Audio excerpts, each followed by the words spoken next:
If we're being optimistic, we could see a new Travis Scott album, solo album, next summer. At least that's what everything is indicating right now. And obviously I sit here and I think about this, and I have a couple of things that I do want to see on this record, and I kind of think that those are realistic to materialize. So today we're going to go over what I expect from it, and generally what, from the info we have so far, what we can all expect from Travis Scott's new solo record, Mirage, or whatever it's going to be called. So let's jump straight into this. If you want to stay up to date with everything surrounding hip-hop, make sure to subscribe and also become a part of this community by joining our Discord server in the description. You can now become a channel member by clicking on the join button right next to the channel name underneath this video. By that, you'll get exclusive access and get to decide with me what the next videos are going to be about, so make sure to do that. It's also the best way to support the channel. So as I just said in the intro, we are looking at a possible release date for a new Travis record, solo record,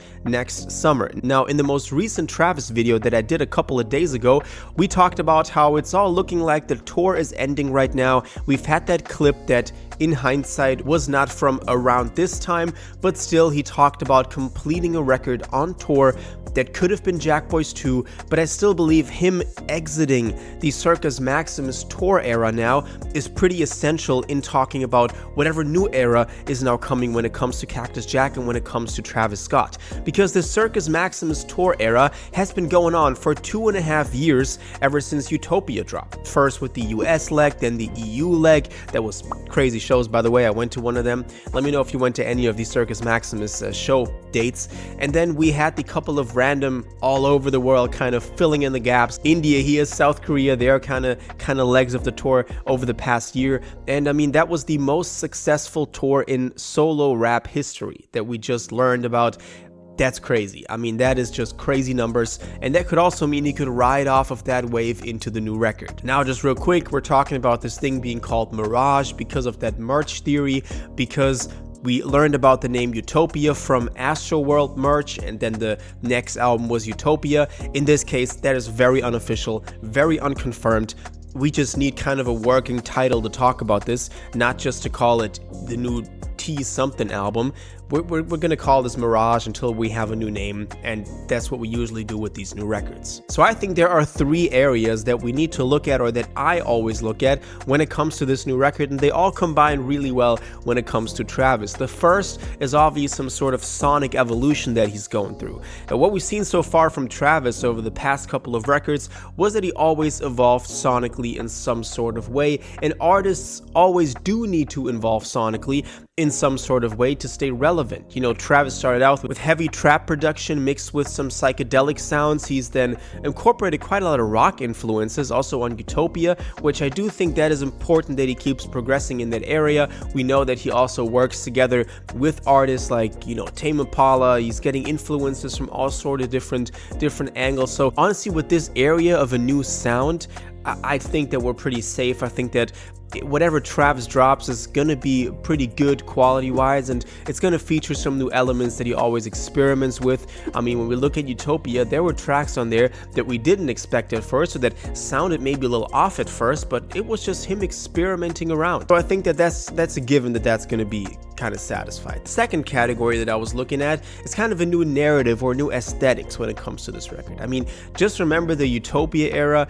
We had this whole Utopia dystopia theme going on. We thought that those were going to be 2 different records. We thought that maybe there was going to be like an EP, maybe those, you know, Mafia Escape Plan tracks were the dystopia EP, and then the Utopia album came later. But there was always this duality between Utopia and dystopia. With Astroworld, it was this, you know, theme park that he was going for. So there's always some sort of aesthetics or some sort of narrative and lore surrounding this new record. And honestly, with Mirage, we've had this theory about it just being some sort of optical illusion in the desert. That's what Mirage means. Maybe he's going a little bit more in that direction. We've talked about this desert theme, also connected with Cactus Jack, because cactus, and they use quite a lot of desert imagery also for Jack Boys 2. that could be a direction that he's going in. I think that's pretty interesting. I think we need to look out for that as well. All in all, though, I'm also not really worried about it. I do think that this also obviously combines with the sound. Now, if we did get like a sci-fi aesthetic, the sound would also be pretty spacey. I doubt that that's going to happen, but I'm just saying those two connect very closely as well. Now, the third category that I was thinking about was also collaborators, features.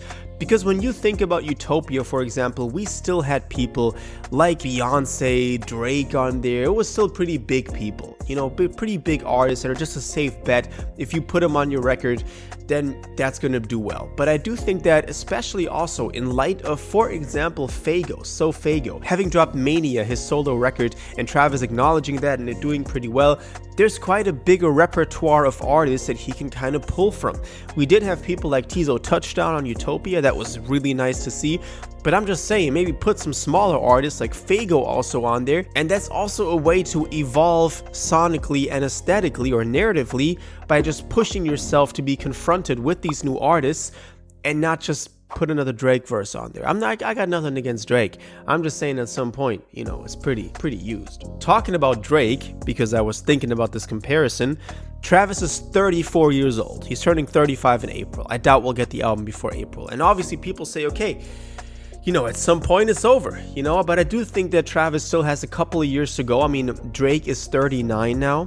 And I mean, that's in terms of just a musical artist in hip hop, pretty old. And people are already making comments about Drake when he says some sort of corny line. This man is 40. What's he talking about? All of that. Travis has to also be careful not to slip into that. Honestly, I'm not as worried with Travis. For some reason, I'm pretty optimistic. I'm just saying that's also a factor that we have to consider. So something that I think is pretty important is the entire structure of Cactus Jack. We've just gotten Jack Boys 2, so we know that that's kind of set. But, I mean, if we're looking at the label, at some point he wants to be maybe the businessman behind all of it and just orchestrate everything happening. Jay-Z, Rock Nation, a lot of artists do that. They build up their roster with artists and their label, and at some point kind of pull back from being artists themselves and just take over the executive role. And I do think that that could be the case pretty well with Travis and Cactus Jack, but for that it obviously would need to somehow fit into a bigger strategy of Cactus Jack releases when he decides to drop a solo project. As I said, maybe put some of those people, I'm looking at Fago, maybe put them on and just kind of, you know, let them do their thing in hopes that they're the next big thing, and Travis can kind of pull back a little bit. At this point, at 35, you already need to be thinking about an exit strategy. I don't think that Travis Scott will be one of those artists that just becomes irrelevant at some point. You know, it would be a shame if that happens, but I'm just saying he needs to kind of steer into the right direction now to prevent exactly that. All in all, I'm pretty excited for Mirage. It's all pretty optimistic thinking that this thing is dropping next summer, but it would have been 3 years since Utopia. So let's see. Let me know what you think about everything we discussed today. What do you make of all my points? Do you agree with me on some? Do you disagree with me? What would you see differently? All of your thoughts on everything we discussed today, please let me know in the comments down below. If you watched this video to the end and liked it, and you want to stay up to date with all current hip-hop events and releases, make sure to subscribe, turn on notifications, hit that like button, and go follow my social media, and most importantly, join my Discord in the description. Until the next one, you'll have an incredible day, and y'all take care.